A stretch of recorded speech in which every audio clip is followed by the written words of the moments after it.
Mesdames et messieurs, bonjour.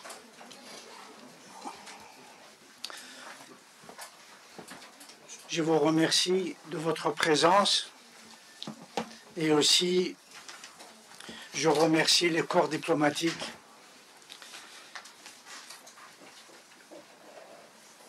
qui ont accepté de participer dans cette réunion. Et je tiens à remercier particulièrement l'ensemble des intervenants, messieurs les ambassadeurs, chercheurs de renom, universitaires, spécialistes, qui ont accepté d'apporter leur éclairage sur l'impact global de la guerre en Ukraine. Je profite de cette occasion pour remercier aussi les corps diplomatiques des différentes ambassades, ainsi que les personnalités, les chercheurs, les étudiants qui nous écoutent en distanciel. Nous avons estimé que l'anniversaire du conflit en Ukraine devrait faire l'objet d'un travail important d'approfondissement, de l'appréhension et de la compréhension de cette guerre de haute intensité qui se déroule en Europe de l'Est. Avant d'avoir le plaisir de laisser la parole à nos intervenants pour la vision de l'ensemble de notre sujet, je voudrais évoquer rapidement la question de l'enjeu diplomatique que pose à la France le conflit en Ukraine.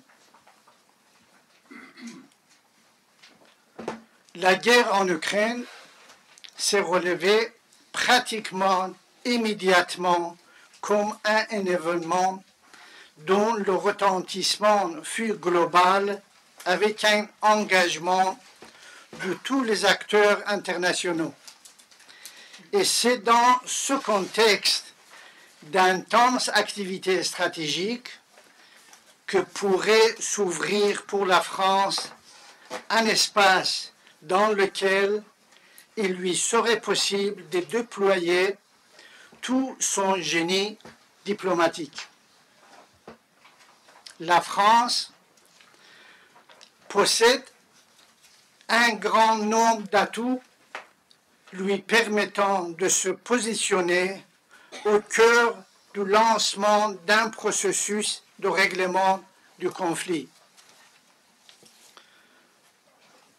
Il faut rappeler que Paris est en pointe dans les missions de rétablissement, de maintien, puis de sécurisation de la paix dans le cadre de l'ONU, dont il dirige le département avec M. Jean-Pierre Lacroix, comme secrétaire général adjoint aux opérations de la paix, qu'il partage avec le Russe, M.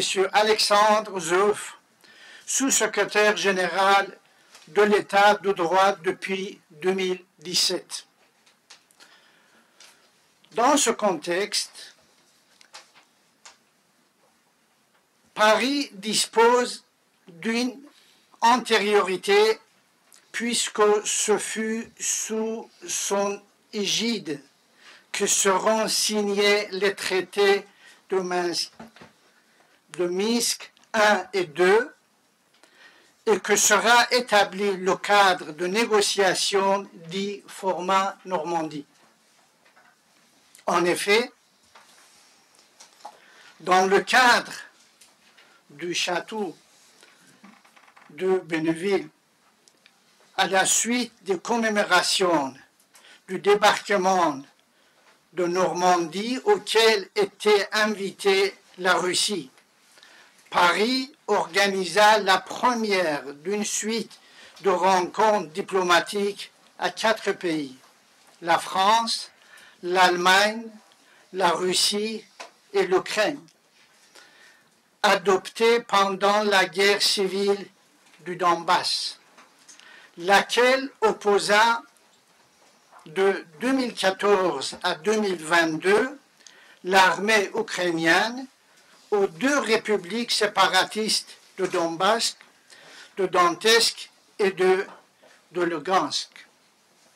Ces 8 réunions de conciliation eurent pour but, sous l'égide de Paris, Berlin et Moscou, de promouvoir le dialogue entre l'État ukrainien et les républiques séparatistes dans le but de respecter les accords de Minsk mis au point fin 2014 et début 2015. L'objectif final était la résolution pacifique de la guerre civile en Ukraine.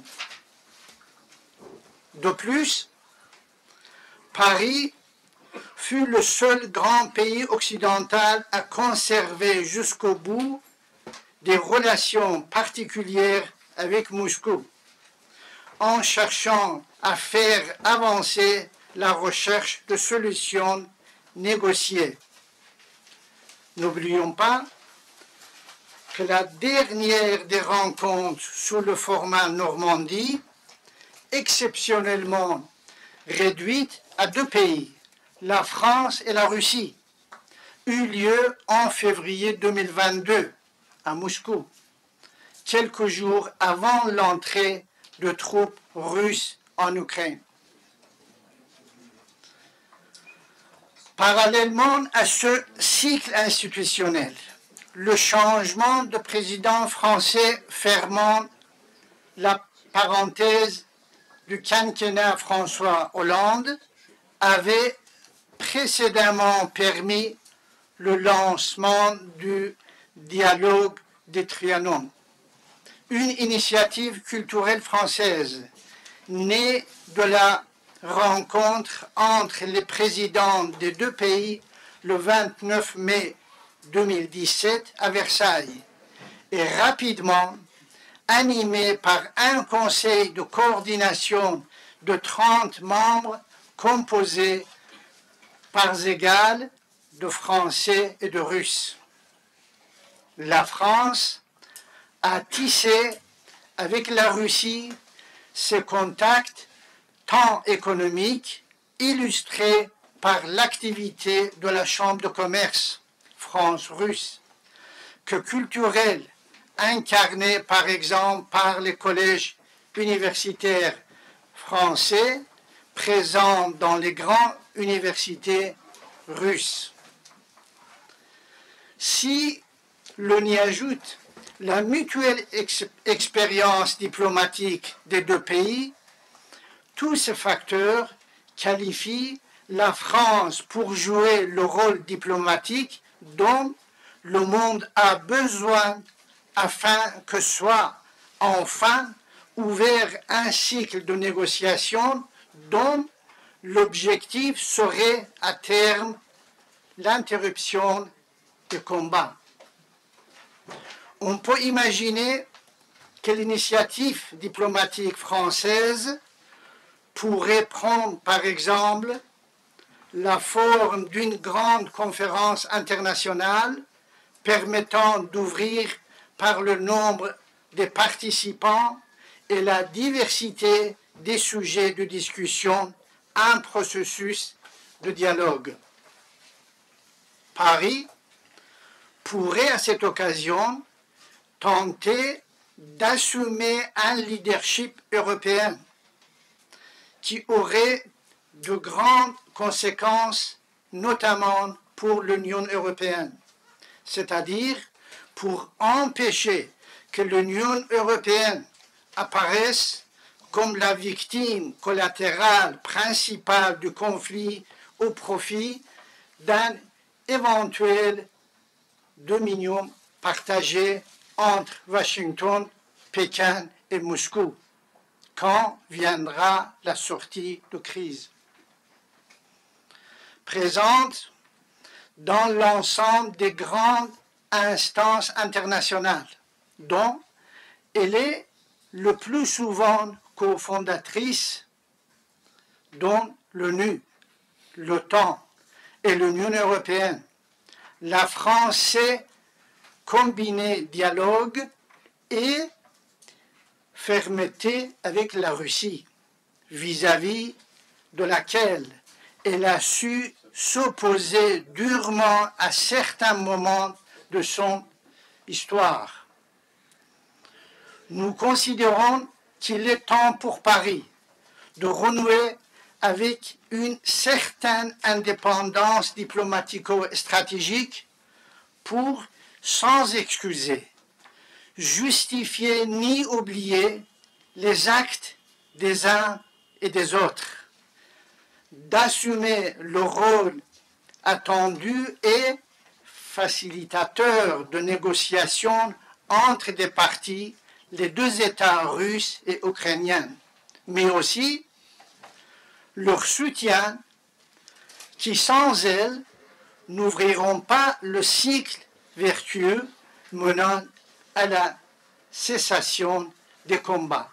Je vous remercie de votre attention.